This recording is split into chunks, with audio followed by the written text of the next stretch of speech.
Les élégants verres en cristal capturaient la lumière chaude du lustre de l'oncle James alors qu'il pointait sa fourchette vers moi de l'autre côté de la table à manger en acajou. « Gandalf, quand vas-tu arrêter de jouer avec les actions et trouver un vrai travail comme les gens normaux ?» Sa voix portait ce ton condescendant familier qui me nouait l'estomac.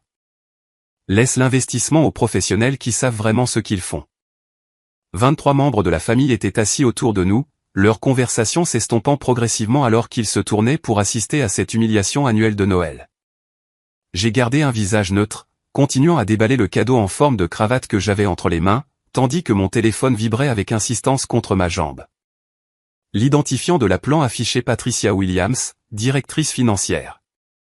Sa voix a tranché le brouhaha de la salle à manger comme une lame. Il y a 8 ans, tout le monde pensait que je gâchais ma vie lorsque j'ai abandonné l'université en 3e année. Mes professeurs de finance insistaient sur le fait qu'un investissement réussi nécessitait des décennies d'expérience et un soutien institutionnel. L'oncle James menait le cœur de la déception familiale, secouant la tête chaque fois que mon nom était mentionné lors des rassemblements. Mais pendant qu'il parlait, j'étudiais. J'ai passé 18 mois à vivre dans mon studio, consommant tout ce que je pouvais trouver sur l'analyse de marché, les fondamentaux des entreprises et les indicateurs économiques. Mes murs se sont couverts de graphiques, suivant les prix des matières premières, les fluctuations des taux d'intérêt et les rotations sectorielles. J'ai lu tous les rapports annuels des entreprises du Fortune 500, mémorisant les modèles de flux de trésorerie et les structures de la dette jusqu'à ce que les chiffres racontent des histoires dans ma tête. Ma percée a eu lieu lorsque j'ai réalisé que la plupart des investisseurs particuliers se concentraient sur les mouvements de prix quotidiens au lieu de la création de valeur à long terme. J'ai développé une approche systématique pour identifier les entreprises sous-évaluées dotées d'équipes de direction solides et d'avantages concurrentiels. Mon premier investissement réussit à transformer $3 000 en $12 000 sur 18 mois. Le second a transformé $15 000 en $42 000 sur 2 ans. À mon 25e anniversaire, je gérais un portefeuille d'une valeur de 1,8 million de dollars. J'ai constitué de multiples sociétés écrans dans différents États, créant des couches de séparation juridique qui gardaient mon identité complètement anonyme. Chaque investissement transitait par ce réseau, garantissant que les entreprises cibles ne savaient jamais qui fournissait leur capital. Il y a 5 ans, j'ai découvert Sterling Manufacturing en faisant des recherches sur les fournisseurs industriels du Midwest. L'entreprise appartenait à la même famille depuis 60 ans, produisant des composants spécialisés pour les industries automobiles et aérospatiales. Leurs états financiers racontaient une histoire désespérée, des revenus en baisse, une dette croissante et des problèmes de trésorerie qui menaçaient d'une faillite immédiate. Ce qui a attiré mon attention, c'est leur valeur sous-jacente. Sterling possédait des biens immobiliers de valeur, entretenait de solides relations avec ses clients et maintenait des capacités de fabrication que les concurrents paieraient au prix fort pour acquérir. L'entreprise avait simplement besoin d'une injection de capital et de conseils stratégiques pour survivre au ralentissement économique. J'ai passé 3 semaines à faire preuve de diligence raisonnable, visitant leurs installations sous couverture en tant que fournisseur potentiel et interrogeant des employés actuels et anciens. Tout a confirmé mon analyse. Sterling était fondamentalement saine mais affamée financièrement. La piste de propriété menait à mon oncle James, bien que je n'ai eu aucune idée de son implication lorsque j'ai commencé mes recherches. Il avait hérité de l'entreprise de son beau-père et lutté pour gérer à la fois les opérations commerciales et les attentes de la famille. Les archives publiques montraient qu'il s'octroyait des salaires plus importants chaque année alors que les performances de l'entreprise déclinaient. J'ai structuré mon investissement via Pinnacle Capital Holdings, l'une de mes entités écrans. Les documents juridiques précisaient que je fournirais exactement $297 millions en échange d'actions privilégiées et de droits de supervision opérationnelle.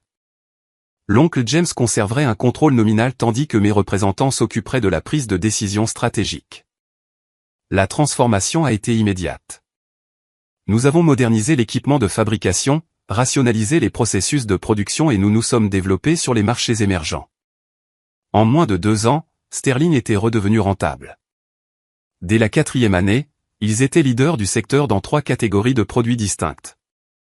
L'oncle James s'est attribué tout le mérite de ce redressement, accordant des interviews à des publications spécialisées sur son leadership visionnaire et ses stratégies commerciales innovantes. Il n'a jamais mentionné le mystérieux investisseur qui avait sauvé son entreprise de la faillite. Lors des réunions de famille, il faisait la leçon à tout le monde sur la bonne gestion des affaires pendant que je l'écoutais silencieusement s'approprier mon travail. Ma cousine Sarah était devenue avocate d'affaires à Chicago, spécialisée dans les fusions et acquisitions. Elle mentionnait souvent à quel point elle était impressionnée par le sens des affaires de l'oncle James, soulignant le redressement remarquable de Sterling comme preuve de ses talents cachés. Il a vraiment trouvé sa voie en tant que leader, disait-elle, ignorant que chaque décision majeure était en réalité la mienne. Le cousin Tom travaillait dans le département comptable de Sterling, un poste que l'oncle James lui avait créé après que Tom eut obtenu son diplôme d'associé en commerce dans un collège communautaire. Tom partageait fréquemment des histoires sur le mystérieux bienfaiteur de l'entreprise, le décrivant comme un ange gardien qui apparaissait quand les choses semblaient sans espoir. Grand-mère Hélène, la matriarche de la famille, observait toujours ces conversations avec des yeux entendus. Elle avait bâti sa propre entreprise de restauration prospère à partir de rien dans les années 1960 et reconnaissait les signes d'une véritable pensée entrepreneuriale. Parfois, je la surprenais à étudier mon visage lorsque l'oncle James racontait ses histoires élaborées sur le succès commercial. Pendant le dîner de Noël de ce soir, le schéma familier se déroulait. L'oncle James tenait la cour à la tête de sa table de salle à manger massive, régalant les invités de récits de sa brillance stratégique tout en rejetant mon travail d'investissement comme un jeu de hasard avec l'argent des autres.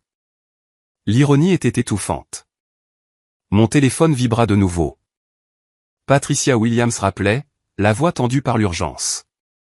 La directrice financière n'avait aucune idée qu'elle parlait à l'investisseur même dont le départ détruirait tout ce que l'oncle James prétendait avoir construit.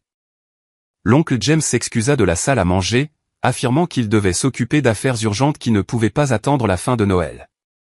Son visage avait pâli lorsque son téléphone avait commencé à vibrer de manière répétée pendant mon appel avec Patricia. Le reste de la famille continuait à manger, mais j'ai remarqué comment sa femme, Margaret, n'arrêtait pas de jeter des coups d'œil vers le couloir où il avait disparu. L'oncle James est tellement stressé dernièrement, a mentionné ma cousine Sarah en coupant sa côte de bœuf. Il n'arrête pas de recevoir des appels à toute heure concernant des problèmes d'entreprise. J'ai proposé mon aide pour revoir certains contrats, mais il a dit que tout était sous contrôle. Le cousin Tom remua inconfortablement sur son siège. En fait, les choses sont bizarres au bureau. La direction n'arrête pas d'avoir des réunions à huis clos et il y a des rumeurs de coupes budgétaires après les fêtes, mais l'oncle James n'arrête pas de dire à tout le monde que les affaires n'ont jamais été aussi bonnes. Grand-mère Hélène posa sa fourchette et me regarda directement. Gandalf, tu es terriblement silencieux ce soir. D'habitude, tu as plus à dire quand des sujets commerciaux sont abordés. J'ai choisi mes mots avec soin. J'écoute, c'est tout. Parfois, on apprend plus en observant qu'en parlant. La conversation s'est tournée vers les nouvelles de la famille et les projets de vacances, mais je passais mentalement en revue le calendrier de retrait que j'avais établi avec mon équipe juridique. Le processus prendrait 72 heures à se terminer, au cours desquelles Sterling Manufacturing recevrait une notification formelle du départ de l'investisseur anonyme. L'oncle James aurait exactement 3 jours pour trouver un financement alternatif ou entamer une procédure de faillite. Il y a 5 ans, lorsque j'ai investi pour la première fois dans Sterling, l'entreprise employait 412 personnes réparties dans 3 usines de fabrication. L'oncle James avait hérité d'une main-d'œuvre qui faisait confiance au nom de la famille et croyait en la mission de l'entreprise. Ce n'étaient pas des nombres abstraits dans un modèle financier. C'étaient de vraies personnes avec des prêts hypothécaires, des paiements de voitures et des fonds pour les études de leurs enfants qui dépendaient de la poursuite des activités de Sterling. J'avais toujours prévu que ce moment arrive un jour. Ma stratégie d'investissement n'a jamais impliqué la propriété permanente d'une seule entreprise. L'objectif était d'identifier les actifs sous-évalués, de fournir des capitaux pour la reprise et la croissance, puis de sortir lorsque la valeur maximale avait été créée. Sterling avait atteint ce point il y a 6 mois. Mais j'avais retardé le retrait car je savais que l'oncle James n'avait pas les compétences nécessaires pour maintenir le succès de l'entreprise de manière indépendante. Maintenant, son humiliation publique m'avait forcé la main. Je ne pouvais pas continuer à subventionner son ego alors qu'il minimisait mes accomplissements devant toute notre famille. L'oncle James est revenu dans la salle à manger 20 minutes plus tard, son attitude confiante remplacée par une anxiété visible. Ses mains tremblaient légèrement lorsqu'il a attrapé son verre de vin. Margaret l'a remarqué immédiatement. « Tout va bien, chérie ?» demanda-t-elle, sa voix portant l'inquiétude de quelqu'un qui était marié depuis assez longtemps pour reconnaître une véritable détresse. « Bien, bien, » répondit l'oncle James. Mais sa voix manquait de conviction. Juste quelques problèmes comptables de fin d'année qui nécessitent une attention particulière. Rien de grave. Tom s'est penché en avant. Est-ce que cela concerne la situation de l'investisseur dont tout le monde murmure? Certains gars de la comptabilité pensent qu'il pourrait y avoir des changements à venir. Le visage de l'oncle James s'assombrit. Il n'y a pas de situation avec les investisseurs. Sterling Manufacturing n'a jamais été aussi forte. Quiconque répand des rumeurs sur des problèmes financiers est mal informé et devrait se concentrer sur ses propres responsabilités. Mais son téléphone n'arrêtait pas de vibrer tout au long du dîner et chaque notification le rendait plus agité. Finalement, il se leva brusquement, sa chaise raclant contre le plancher en bois dur. « J'ai besoin que tout le monde écoute attentivement », a annoncé l'oncle James, sa voix tranchant à travers le brouhaha familial. Sterling Manufacturing fait face à un défi potentiel de la part de notre principal investisseur.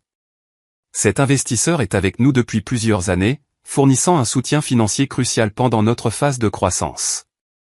La pièce devint silencieuse. Le verre de vin de Margaret s'arrêta à mi-chemin de ses lèvres. La situation est gérable, a poursuivi l'oncle James. Mais elle pourrait nécessiter quelques ajustements temporaires de nos opérations. Je voulais que vous l'entendiez tous directement de ma bouche plutôt que par des rumeurs ou des spéculations. Sarah posa sa serviette. De quel type d'ajustement parlons-nous? Réduction possible des effectifs, retard dans les projets d'expansion, peut-être quelques fusions d'installations. La voix de l'oncle James était ferme, mais je pouvais voir le désespoir derrière ses yeux.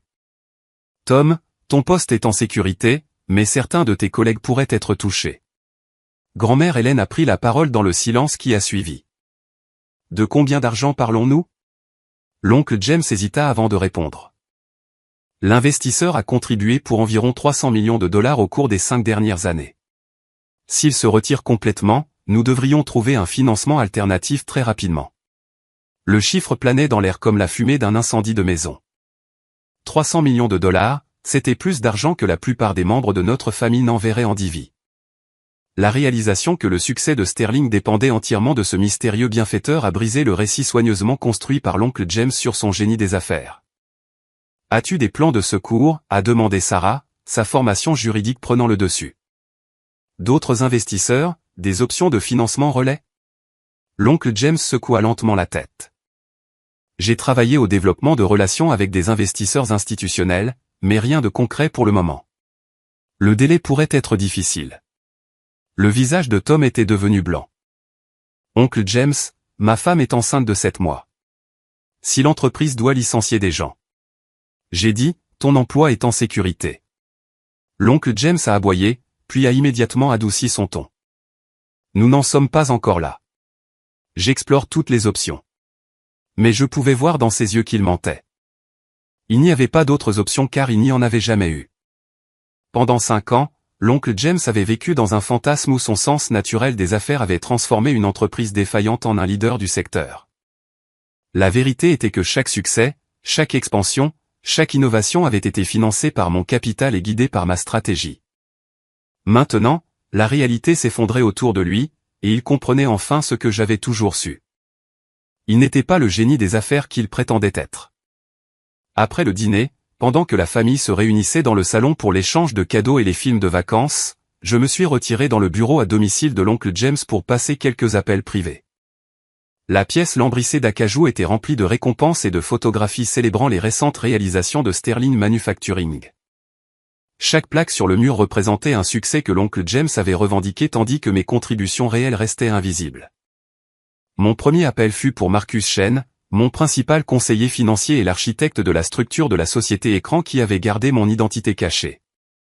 Marcus a confirmé que le processus de retrait se déroulait comme prévu, la documentation officielle devant être livrée au bureau de l'entreprise de Sterling le 26 décembre.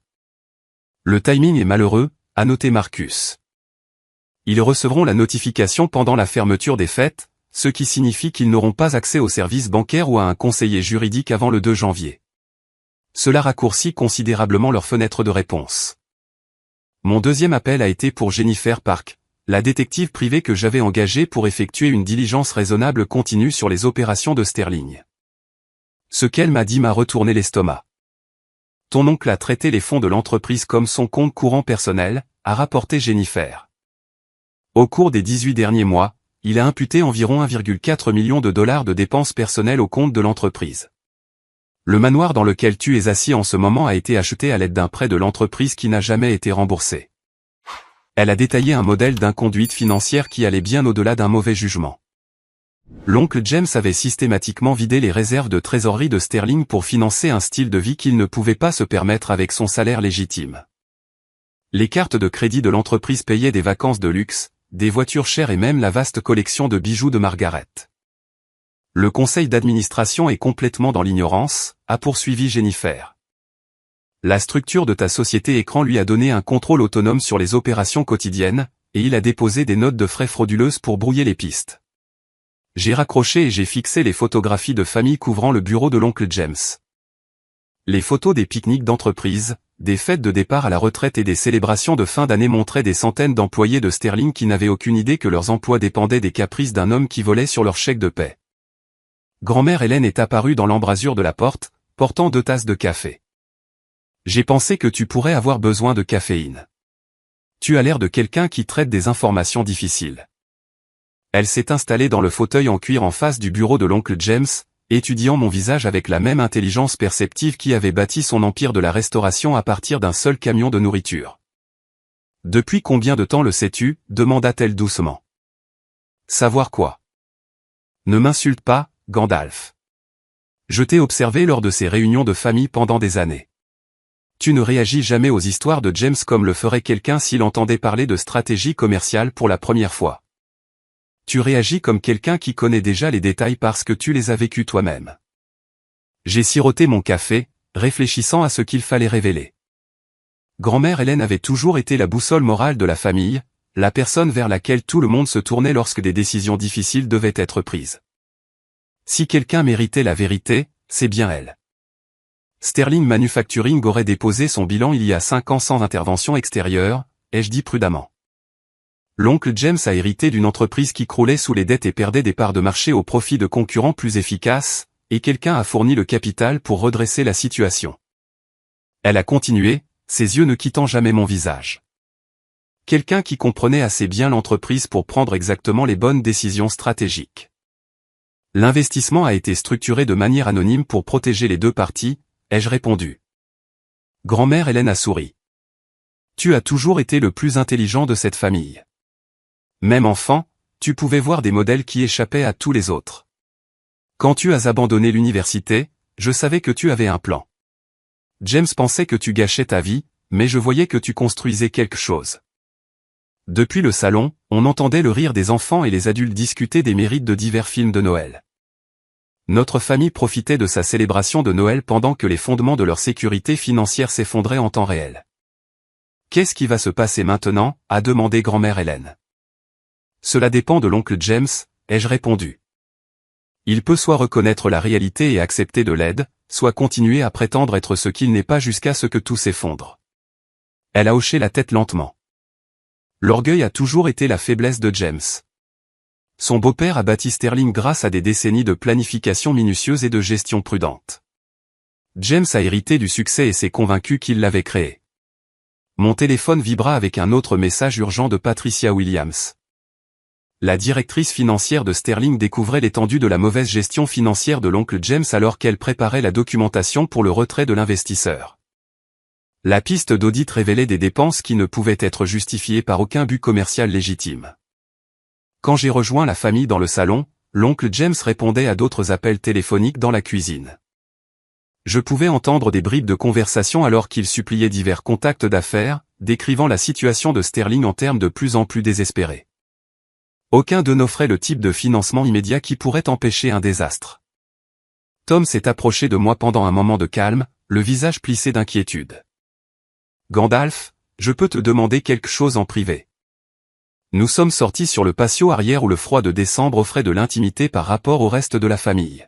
« Je travaille chez Sterling depuis 3 ans, a commencé Tom. Et j'ai vu des choses qui ne collent pas. L'oncle James s'attribue le mérite de décisions qui viennent d'ailleurs. Il annoncera une nouvelle stratégie lundi, mais les plans de mise en œuvre sont toujours prêts immédiatement, comme si quelqu'un d'autre avait déjà réglé tous les détails. » Tom fit une pause, étudiant mon expression. « L'autre chose, c'est qu'il dépense de l'argent comme quelqu'un qui ne comprend pas d'où il vient. Le mois dernier, il a acheté une nouvelle BMW et l'a facturée au budget de la flotte de l'entreprise. Quand j'ai fait remarquer que nous dépassions le budget, il m'a dit de ne pas m'inquiéter des détails comptables. J'ai écouté sans faire de commentaires, mais Tom a poursuivi. Ma femme pense que je devrais chercher un autre emploi au cas où. Mais Sterling est le meilleur employeur de notre région, et avec le bébé qui arrive, je ne peux pas me permettre de prendre des risques. Penses-tu que l'oncle James dit la vérité sur le fait d'avoir tout sous contrôle? Avant que je puisse répondre, la porte de la cuisine s'est ouverte et l'oncle James est sorti, son téléphone pressé contre son oreille. Je comprends votre position, mais il s'agit d'un problème de liquidité temporaire, pas d'un problème commercial fondamental, disait-il. Sterling Manufacturing est rentable depuis 4 années consécutives. Nous ne connaissons qu'un seul départ d'investisseurs qui nécessite un financement relais. Quiconque était à l'autre bout du fil n'était clairement pas intéressé. La voix de l'oncle James est devenue plus tendue. Que entendez-vous par vous avez besoin de garanties? L'entreprise elle-même vaut 10 fois ce que je demande. Nos installations de fabrication à elles seules sont évaluées à plus de 50 millions de dollars. L'appel s'est terminé brusquement et l'oncle James nous a remarqué, Tom et moi, debout là. Tout va bien, dit-il machinalement, mais ses mains tremblaient. Je règle juste quelques arrangements de financement temporaire. Rien qui n'affecte les opérations quotidiennes. Mais ses yeux racontaient une autre histoire. L'oncle James commençait à comprendre que 5 années de succès empruntés étaient sur le point de s'effondrer, et il n'avait aucune idée de comment l'empêcher. Le lendemain matin est arrivé gris et froid, avec de la neige fraîche recouvrant la pelouse parfaitement entretenue de l'oncle James. J'avais passé la majeure partie de la nuit de Noël à rechercher la situation financière actuelle de Sterling à travers mes divers réseaux d'entreprises, et la situation était encore pire que ce que j'avais prévu. L'oncle James avait programmé une réunion d'urgence du conseil d'administration pour le 26 décembre, convoquant les 5 membres du conseil malgré les fêtes. Grâce à mon réseau de contacts d'affaires, j'ai appris qu'il prévoyait de présenter une version modifiée de la vérité, minimisant à la fois le retrait de l'investisseur et son inconduite financière personnelle. Margaret m'a coincé dans la cuisine pendant que je préparais le café, le visage tiré par l'épuisement. Elle avait clairement été éveillée presque toute la nuit à s'inquiéter de l'avenir de leur famille. Gandalf, j'ai besoin de te demander quelque chose, et j'ai besoin que tu sois complètement honnête avec moi, a-t-elle dit, sa voix à peine au-dessus d'un murmure.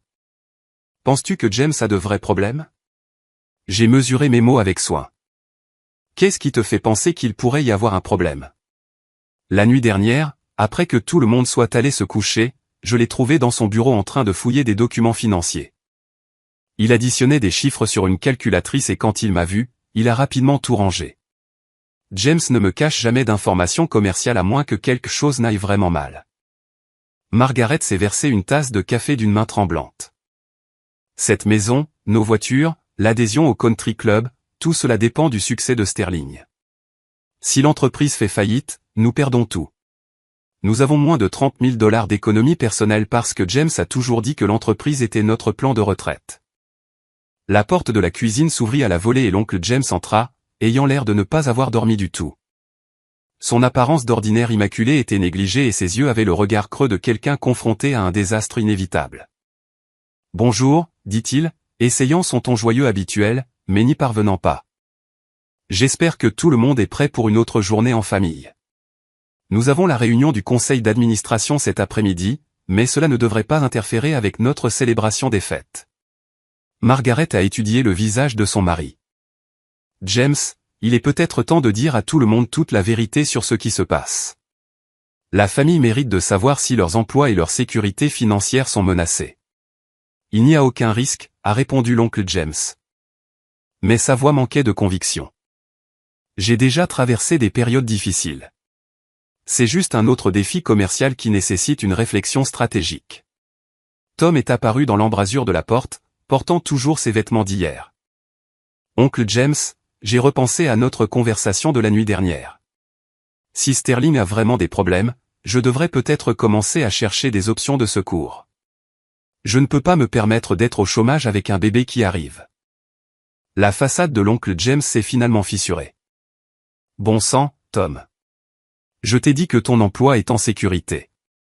Pourquoi personne dans cette famille ne fait-il confiance à mon jugement? » L'explosion a stupéfié tout le monde et les a réduits au silence. L'oncle James s'était toujours fait une fierté de maintenir un calme parfait, surtout devant les membres de sa famille. Le voir perdre le contrôle, c'était comme regarder un barrage céder. Sarah est entrée dans la cuisine à ce moment-là, portant sa sacoche d'ordinateur portable. J'ai pris la liberté de faire quelques recherches sur les documents publics de Sterling Manufacturing. James, nous devons parler en privé de ce que j'ai trouvé. Le visage de l'oncle James est devenu blanc. Quel genre de recherche? Structure de la dette de l'entreprise, évaluation des actifs et tableau de flux de trésorerie des 5 dernières années. Également, des modèles intéressants dans la rémunération des dirigeants et les rapports de dépenses. La voix de Sarah avait pris le ton professionnel qu'elle utilisait lorsqu'elle annonçait de mauvaises nouvelles à des clients. Grand-mère Hélène s'est jointe à nous, observant la tension dans la cuisine avec sa perspicacité caractéristique. Il semble que cette réunion de famille doive avoir lieu plus tôt que prévu. James, quoi que tu aies à gérer, nous sommes plus forts quand nous affrontons les problèmes ensemble. L'oncle James a regardé autour de la cuisine les membres de sa famille, qui le regardaient tous avec des expressions allant de l'inquiétude à la suspicion. Le poids de 5 années de tromperie devenait finalement insupportable. Très bien, a-t-il dit en s'affalant sur une chaise. Allons tous dans le salon, et je vais expliquer la situation complètement. 20 minutes plus tard, toute la famille élargie était réunie dans le spacieux salon de l'oncle James. Il se tenait devant la cheminée, ressemblant à un accusé se préparant à s'adresser au jury. Sterling Manufacturing est confronté à la perte potentielle de notre principal investisseur. Il commença, sa voix stable mais tendue.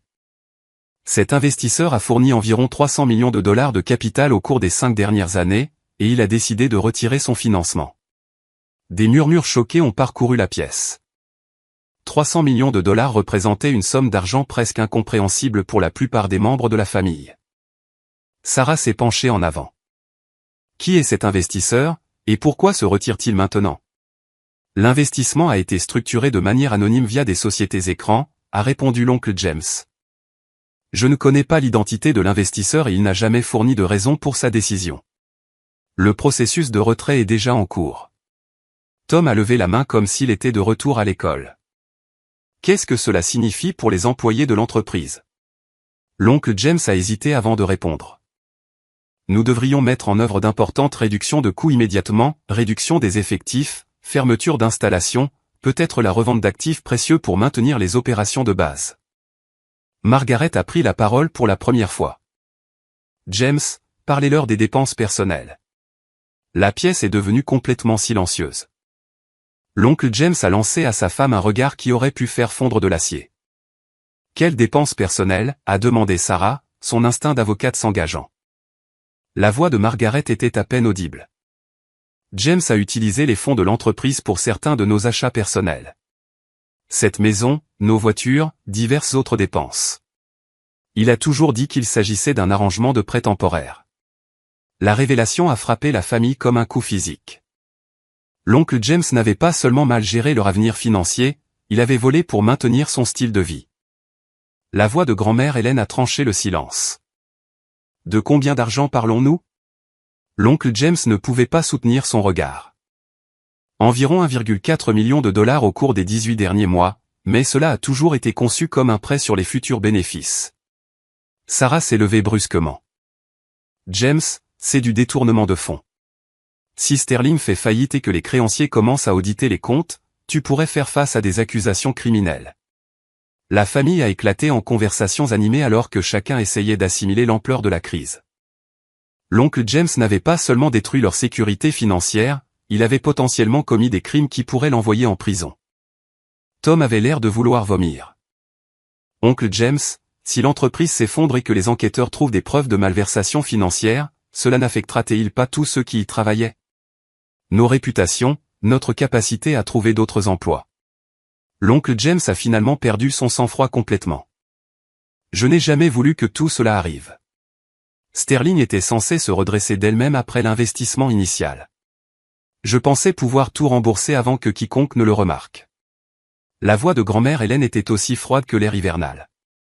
James, tu as mis en danger tout le monde dans cette pièce. La réputation de notre famille, la carrière de Tom, la sécurité financière de Margaret, tout cela. Et pourquoi faire? Pour que tu puisses prétendre être un homme d'affaires prospère. L'oncle James a regardé autour de la pièce les visages des membres de sa famille, voyant la déception et la colère là où il avait autrefois imposé le respect. La vérité avait finalement éclaté, et il n'y avait nulle part où se cacher. Mais il ne connaissait toujours pas la vérité la plus importante de toutes, le mystérieux investisseur dont le départ détruirait tout ce qu'il avait construit était assis juste là dans son salon, écoutant chaque mot. J'ai attendu que la réunion de famille se termine et que tout le monde se disperse pour traiter ce qu'ils avaient appris. L'oncle James s'est retiré dans son bureau tandis que Margaret montait se coucher avec une migraine. La maison semblait lourde du poids des secrets révélés et des avenirs incertains. J'ai frappé à la porte du bureau vers 16 heures de l'après-midi. L'oncle James était assis derrière son bureau, fixant des feuilles de calcul qui montraient la situation financière de Sterling sans mon investissement continu. Les chiffres racontaient une histoire de faillite immédiate et d'effondrement total. « Entrez », dit-il sans lever les yeux. « Je suppose que tu veux discuter de l'impact de tout cela sur ta relation avec Tom. » J'ai fermé la porte derrière moi et j'ai pris place en face de son bureau.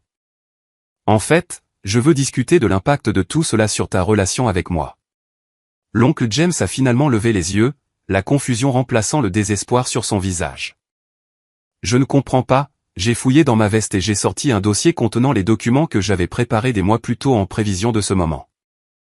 La première page montrait la structure d'entreprise de Pinnacle Capital Holdings, y compris ma signature en tant qu'associé directeur. L'oncle James a fixé le document pendant plusieurs secondes avant d'en saisir les implications. Son visage est passé par une série d'expressions, confusion, reconnaissance, incrédulité, et enfin, un choc pur. « Tu es l'investisseur anonyme », a-t-il murmuré. « Je suis le principal investisseur de Sterling Manufacturing depuis 5 ans, ai-je répondu calmement. Chaque dollar des 297 millions que tu as mentionné provenait de mon portefeuille d'investissement. La main de l'oncle James a commencé à trembler alors qu'il feuilletait la documentation. Registre de virements bancaires, résolution du conseil d'administration, documents de planification stratégique, tous portant ma signature d'entreprise ou montrant des virements de mes sociétés écrans. Mais tu n'es qu'un gamin qui joue avec des actions, a-t-il dit, la voix à peine audible. Tu as abandonné l'université. Tu n'as aucune véritable expérience des affaires. Je me suis penché en arrière dans mon fauteuil, le regardant traiter la destruction de toute sa vision du monde. Je gère des portefeuilles d'investissement depuis l'âge de 22 ans. Ma valeur nette personnelle est d'environ 43 millions de dollars. Sterling Manufacturing représente environ 6% de mes avoirs totaux. L'oncle James a posé les documents avec des mains tremblantes. Pourquoi? Pourquoi as-tu investi dans mon entreprise si tu savais que j'étais incompétent? Parce que Sterling avait d'excellents fondamentaux sous cette mauvaise gestion, ai-je répondu. Des biens immobiliers de valeur, de solides relations avec les clients, des capacités de fabrication de qualité. L'entreprise avait juste besoin de capitaux et d'orientation stratégique. Des orientations stratégiques qui venaient de toi, a dit l'oncle James, comprenant enfin. Chaque décision majeure au cours des 5 dernières années provenait des recommandations de mon équipe de consultants. Mise à niveau de l'équipement, expansion du marché, améliorations opérationnelles, tout cela. Tu as mis en œuvre mes stratégies et tu t'es attribué le mérite des résultats. L'oncle James s'est enfoui le visage dans les mains. Jésus-Christ, Gandalf. Toute la famille pense que je suis une sorte de génie des affaires. Les membres du conseil d'administration viennent me demander conseil. Les publications du secteur citent mes idées sur les tendances de la fabrication. Aucune de ces idées que tu n'as réellement développées, ai-je dit sans malice. Tu as vécu dans un fantasme où tes capacités naturelles ont transformé une entreprise défaillante. Mais le succès de Sterling a toujours été artificiel, dépendant de la continuité de mon capital et de mes conseils. L'oncle James a levé les yeux vers moi avec quelque chose qui s'apparentait à du désespoir. Qu'est-ce que tu veux? De l'argent et des excuses. Je peux régler la situation des dépenses personnelles. Je peux rembourser chaque dollar que j'ai emprunté. Avec quel argent, ai-je demandé? Tu n'as pas 1,4 million de dollars d'actifs personnels. Ta maison est hypothéquée auprès de l'entreprise, tes voitures sont louées via des comptes d'entreprise et ton portefeuille d'actions vaut moins de 50 000 dollars. La réalité de sa situation s'enfonçait en lui. Sans mon investissement continu, l'oncle James perdrait non seulement son entreprise, mais aussi son mode de vie personnel. Tout ce qu'il possédait dépendait du succès de Sterling, et le succès de Sterling dépendait entièrement de moi. Il doit y avoir un moyen de s'arranger, a dit l'oncle James, sa voix prenant un ton suppliant. La famille, les employés, la communauté, ils dépendent tous de Sterling. Tu ne peux pas simplement détruire des centaines de vies à cause d'un désaccord personnel. J'ai étudié son visage, y voyant du désespoir mais aucun véritable remords pour les années de condescendance et d'humiliation publique. James, il ne s'agit pas de vengeance. Il s'agit du fait que tu t'es révélé incapable de gérer une entreprise de manière responsable. Ton détournement de fonds à lui seul te disqualifie pour continuer à diriger. L'oncle James s'est levé brusquement, sa chaise reculant dans la bibliothèque. Très bien. J'ai fait quelques erreurs avec les fonds de l'entreprise, mais ça ne te donne pas le droit de tout détruire. J'ai noué des relations avec les clients, développé des partenariats stratégiques, créé une valeur qui va au-delà du simple argent. Tu n'as rien construit, ai-je répondu calmement. Tu étais une figure de proue mettant en œuvre des stratégies développées par mon équipe de consultants. Chaque relation client, chaque partenariat stratégique, chaque innovation provenait d'un travail que j'ai financé et dirigé. L'oncle James a commencé à faire les 100 pas derrière son bureau, son désespoir se transformant en colère. Alors, quel est ton but final ici? Tu te révèles comme l'investisseur mystère, tu m'humilies devant toute la famille, et puis tu pars, tu laisses 400 personnes au chômage juste pour prouver à quel point tu es intelligent. J'avais anticipé cette réponse. L'orgueil de l'oncle James ne lui permettrait pas de reconnaître son incompétence, même face à des preuves accablantes. Il préférerait voir Sterling s'effondrer plutôt que d'admettre qu'il avait besoin de mon aide pour réussir. Je suis prêt à poursuivre mon investissement à des conditions modifiées, ai-je dit en sortant un deuxième dossier. Restructuration complète de la direction, vous retirant de toute autorité opérationnelle. Supervision professionnelle des contrôles financiers pour prévenir les futurs détournements de fonds. Plan de restitution pour les fonds d'entreprise détournés. L'oncle James m'a arraché le document des mains, parcourant les conditions que j'avais esquissées. Son visage a rougi en lisant les exigences. C'est humiliant, a-t-il dit. Tu veux que je devienne un pantin impuissant dans ma propre entreprise. Que j'admette publiquement que j'ai été incompétent, que je me soumette à une surveillance comme une sorte de criminel. Tu es un criminel, ai-je répondu. Détourner 1,4 million de dollars est un crime. La seule raison pour laquelle tu ne fais pas face à des poursuites est parce que je suis la principale victime et que je n'ai pas porté plainte. L'oncle James a jeté le contrat sur son bureau. Je ne le ferai pas. Je ne laisserai pas un décrocheur de l'université faire de moi la risée. Sterling Manufacturing est mon héritage, le patrimoine de ma famille. Je préférerais le voir détruit plutôt que de le remettre à quelqu'un qui ne comprend pas ce que cela signifie. Je me suis levé, rassemblant mes documents. Alors, c'est exactement ce qui va se passer. Le processus de retrait s'achève dans 48 heures. Après cela, tu auras environ 2 semaines pour trouver un financement alternatif avant que la faillite ne devienne inévitable. Le visage de l'oncle James était violet de rage. Tu penses que tu peux simplement entrer ici et détruire des vies sans conséquence? La famille ne te pardonnera jamais quand elle apprendra ce que tu as fait. Tom perd son travail. Margaret perd sa maison. Des centaines d'employés perdent leurs moyens de subsistance. Tout ça parce que ton ego ne pouvait pas supporter une critique amicale sur ton hobby d'investissement. Je me suis arrêté à la porte, regardant en arrière un homme qui ne pouvait toujours pas comprendre que sa propre incompétence et son comportement criminel avaient créé cette crise. James, tu as un avantage dans cette situation, ai-je dit. Tu sais qui je suis, mais la famille ne le sait pas. Cela te donne 48 heures pour déterminer comment tu veux expliquer ce qui est sur le point de se produire.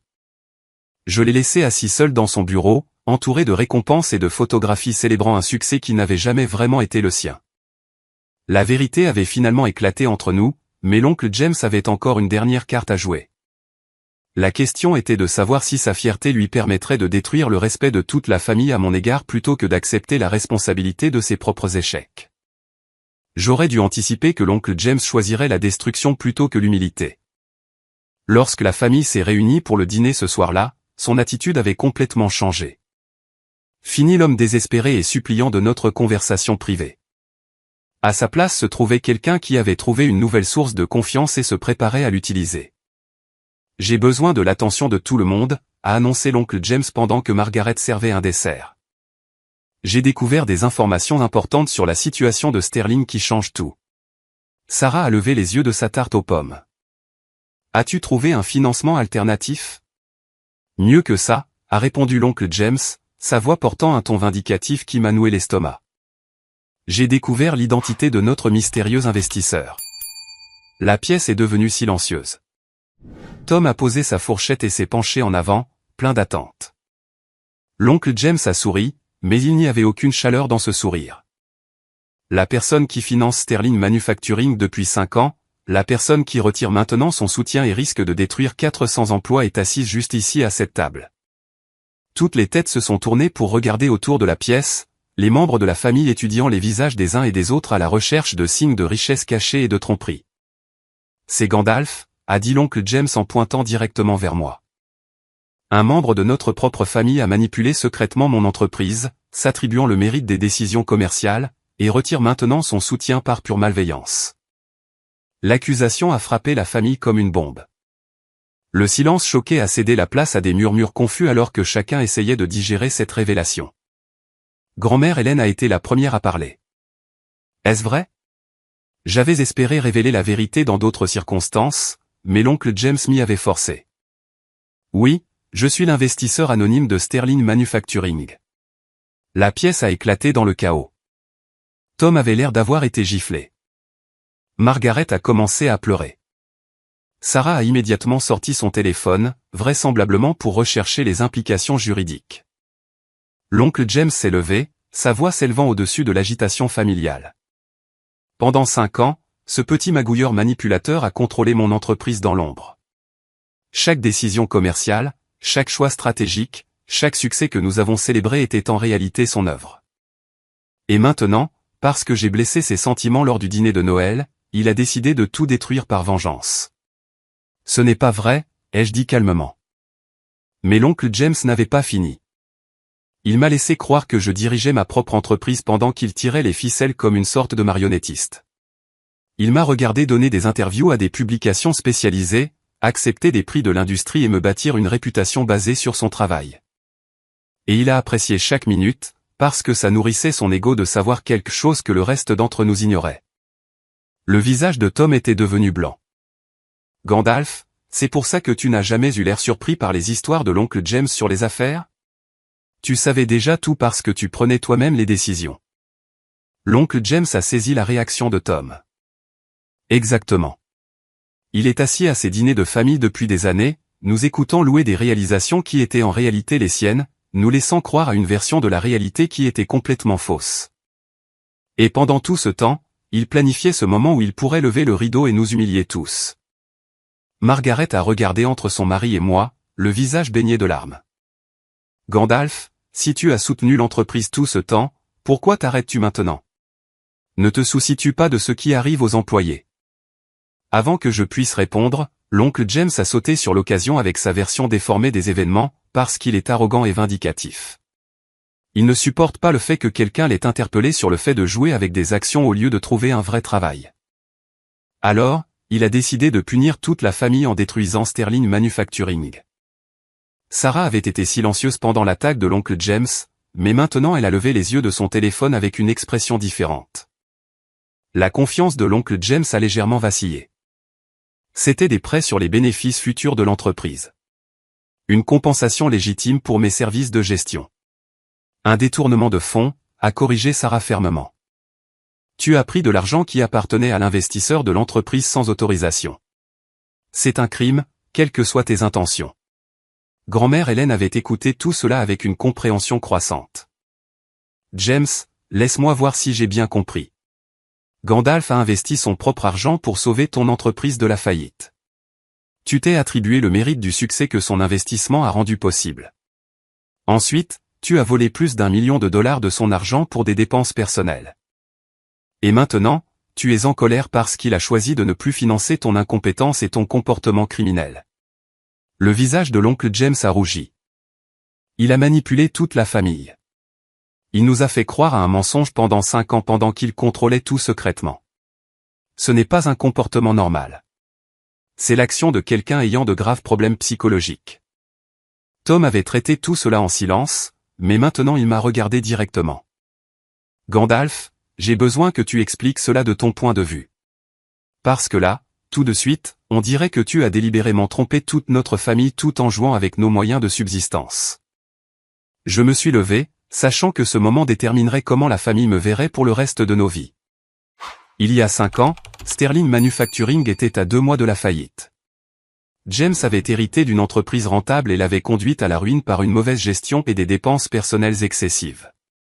412 personnes allaient perdre leur emploi. J'ai sorti le dossier de documents financiers que j'avais apporté au dîner. J'ai investi 297 millions de dollars de mon propre argent pour sauver ces emplois. Chaque décision stratégique qui a transformé Sterling d'une entreprise défaillante en un leader de l'industrie provenait de mon équipe de consultants. James a mis en œuvre nos recommandations et s'est attribué tout le mérite des résultats. Sarah a examiné les documents, sa formation juridique étant évidente dans la façon dont elle a analysé la structure de l'entreprise et le calendrier d'investissement. Ces dossiers montrent que l'investissement de Gandalf était assorti d'exigences stratégiques spécifiques. James n'était pas qu'une figure de pro. Il était contractuellement obligé de mettre en œuvre certaines pratiques commerciales.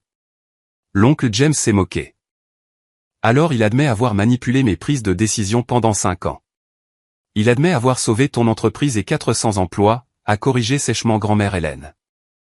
La question est de savoir pourquoi il retire son soutien maintenant. J'ai regardé autour de la table les membres de ma famille, voyant la confusion, la déception et la colère sur leurs visages.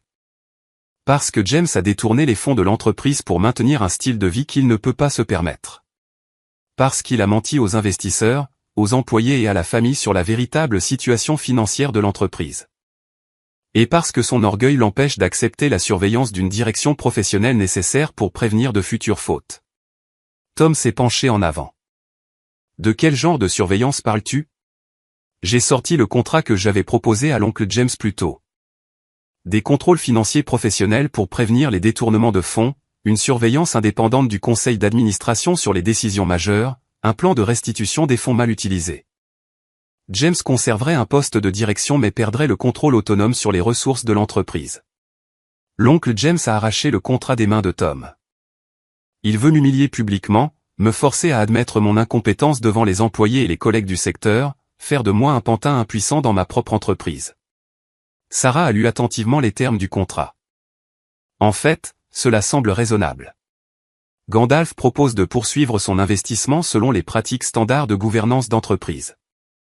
Les exigences de surveillance sont similaires à ce que n'importe quel investisseur institutionnel exigerait après avoir découvert des malversations financières.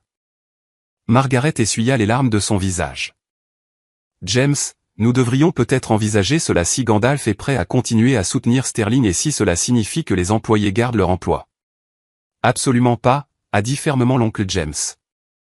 Je ne me laisserai pas dicter ma conduite par quelqu'un qui manipule notre famille depuis des années. Sterling Manufacturing est ma responsabilité et je trouverai un moyen de la sauver sans céder le contrôle à un décrocheur de l'université qui pense tout savoir mieux que tout le monde. La voix de grand-mère Hélène a tranché la tension comme une lame. James, tu as eu 5 ans pour prouver que tu pouvais diriger Sterling avec succès par toi-même. La seule raison pour laquelle l'entreprise a survécu est que Gandalf a fourni le capital et les conseils stratégiques dont tu étais incapable. Ta fierté est sur le point de détruire 400 emplois et de ruiner ta propre famille. L'oncle James a regardé autour de la table, voyant que l'opinion de la famille se retournait contre lui. Son dernier coup de bluff désespéré était de faire de moi le méchant, mais les preuves de sa propre incompétence et de son comportement criminel étaient trop accablantes. Tom a parlé doucement, sa voix lourde de déception. Oncle James, je pense que tu dois accepter l'offre de Gandalf.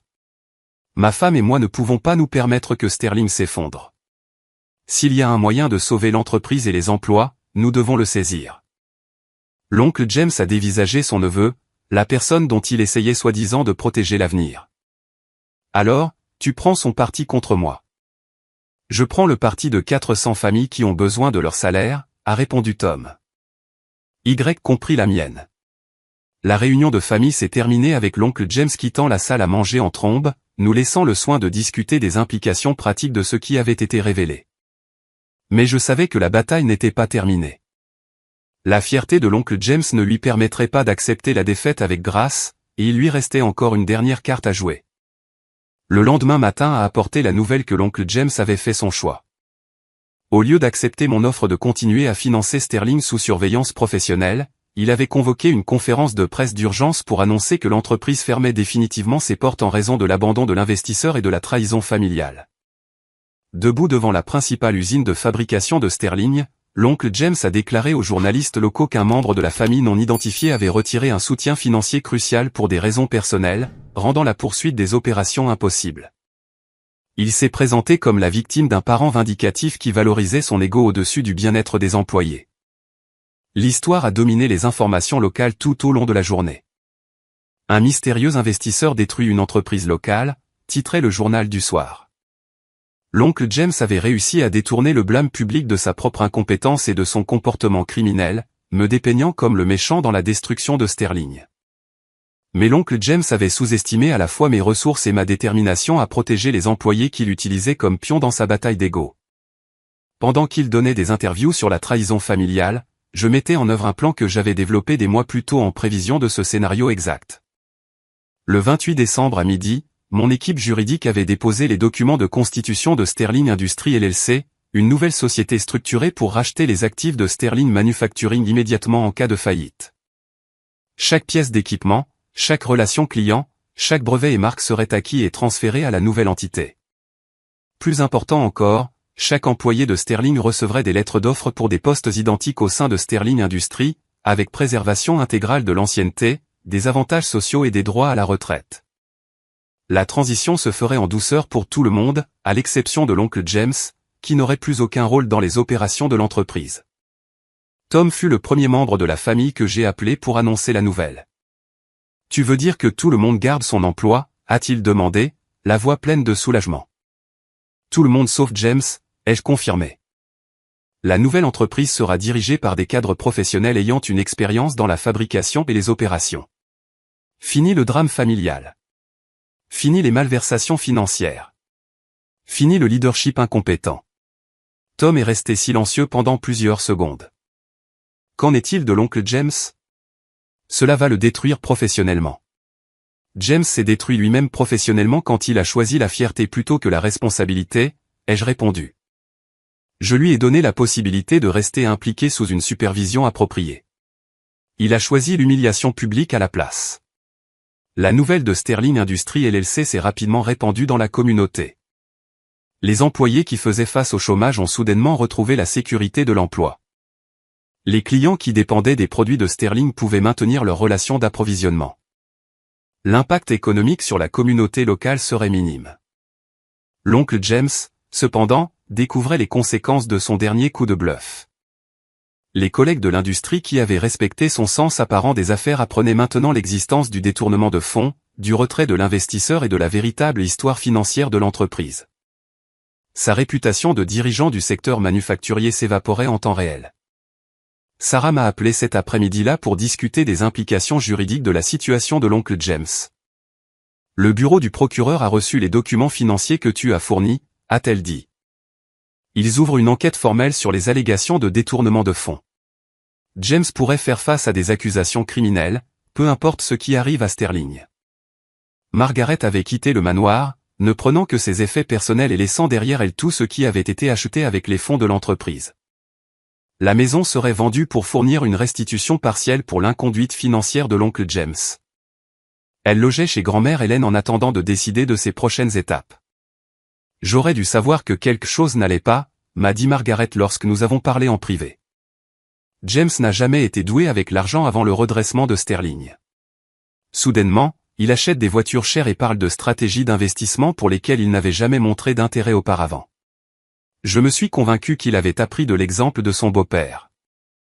Grand-mère Hélène m'a invité à dîner la veille du Nouvel An, juste nous deux dans son petit appartement au-dessus de l'entreprise de restauration qu'elle dirigeait encore à 82 ans.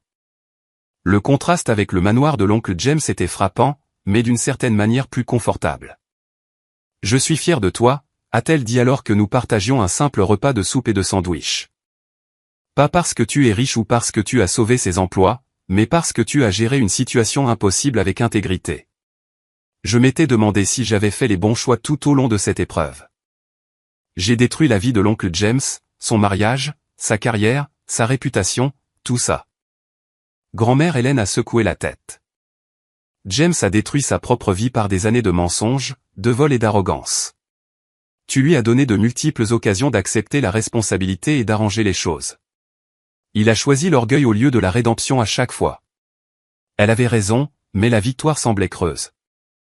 J'avais prouvé ma compétence en affaires et exposé l'incompétence de l'oncle James, mais le coup avait été énorme. Notre famille était fracturée, peut-être de façon permanente. L'oncle James ferait probablement l'objet de poursuites pénales. Margaret recommençait à 60 ans avec un minimum d'économie. 6 mois plus tard, Sterling Industries LLC fonctionnait avec succès sous une direction professionnelle. L'entreprise s'était étendue à 2 nouvelles gammes de produits et avait embauché 47 employés supplémentaires. Tom avait été promu superviseur comptable, un poste qui utilisait mieux sa formation et lui donnait des responsabilités de supervision qui ne lui avaient jamais été accordées sous la direction de l'oncle James.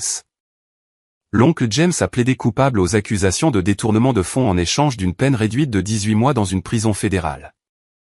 L'accord de restitution l'obligeait à rendre tous les biens achetés avec les fonds de l'entreprise, y compris le manoir, les voitures de luxe et l'adhésion au country club. Il serait libéré sans rien d'autre que la sécurité sociale et les prestations de retraite qu'il avait gagnées avant d'hériter de Sterling. Margaret a trouvé du travail comme comptable pour une petite organisation à but non lucratif, gagnant moins que ce à quoi elle était habituée, mais tirant une fierté d'un emploi honnête.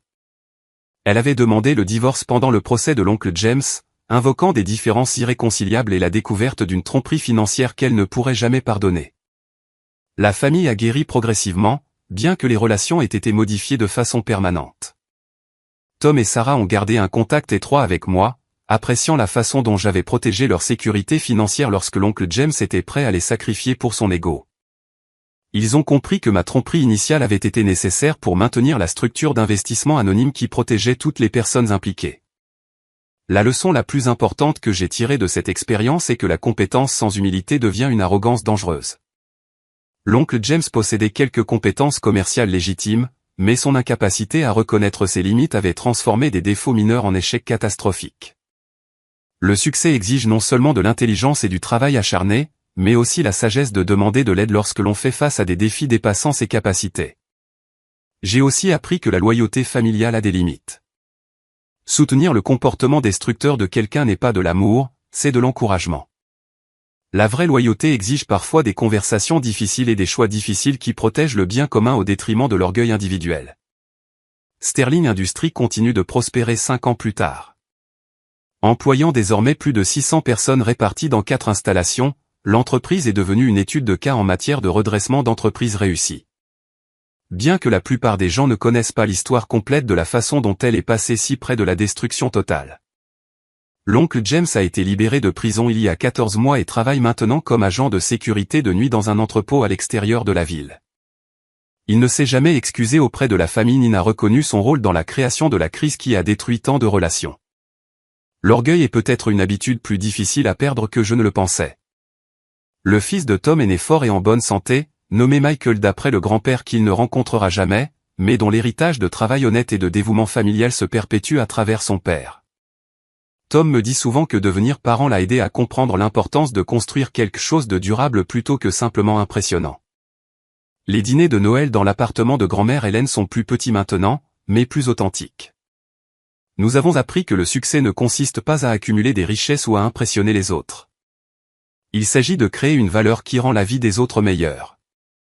Le respect qui compte le plus ne vient pas de ce que vous possédez, mais de la façon dont vous traitez les personnes qui dépendent de vous. Parfois, je me demande s'il y avait une autre façon de traverser cette crise, une voie qui aurait pu préserver l'unité familiale tout en traitant l'incompétence et le comportement criminel de l'oncle James. Mais j'en suis venu à accepter que certaines personnes préfèrent tout détruire plutôt que d'admettre qu'elles ont besoin d'aide. Le seul choix que vous contrôlez est de savoir si vous permettez leur destruction ou si vous vous protégez, ainsi que les autres, de ses conséquences. La leçon la plus précieuse est la suivante, la véritable force ne consiste pas à prouver que vous avez raison. Il s'agit d'assumer la responsabilité des résultats, même lorsque l'orgueil des autres les empêche de faire de même. Le succès ne signifie rien s'il se fait au détriment de votre intégrité. Mais l'intégrité ne signifie rien si elle ne protège pas les personnes qui dépendent de vous. Avez-vous déjà eu à faire un choix difficile entre la loyauté envers la famille et faire ce que vous saviez être juste ? Parfois, Les personnes que nous aimons le plus sont les plus difficiles à aider, surtout lorsque leur fierté les empêche d'accepter le soutien dont elles ont besoin. J'adorerais connaître vos pensées dans les commentaires ci-dessous. Si cette histoire a résonné en vous, veuillez aimer cette vidéo et vous abonner pour d'autres histoires de la vie réelle sur la façon de gérer les conflits familiaux et les défis commerciaux.